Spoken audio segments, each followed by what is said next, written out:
ہے۔ لوگوں کا حساب اعمال کا وقت نزدیک آ پہنچا ہے اور وہ غفلت میں پڑے اس سے منہ پھیر رہے ہیں۔ ان کے پاس کوئی نئی نصیحت ان کے پروردگار کی طرف سے نہیں آتی مگر وہ اسے کھیلتے ہوئے سنتے ہیں۔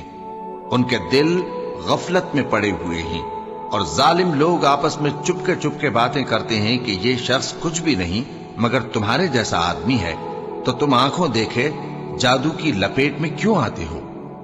پیغمبر صلی اللہ علیہ وآلہ وسلم نے کہا کہ جو بات آسمان اور زمین میں کہی جاتی ہے میرا پروردگار اسے جانتا ہے اور وہ سننے والا ہے، جاننے والا ہے۔ بلکہ ظالم کہنے لگے کہ یہ قرآن پریشان باتیں ہیں جو خواب میں دیکھ لی ہیں، نہیں بلکہ اس نے اس کو اپنی طرف سے بنا لیا ہے، نہیں بلکہ یہ ایک شاعر ہے۔ تو جیسے پہلے پیغمبر نشانیاں دے کر بھیجے گئے تھے اسی طرح یہ بھی ہمارے پاس کوئی نشانی لائے۔ ان سے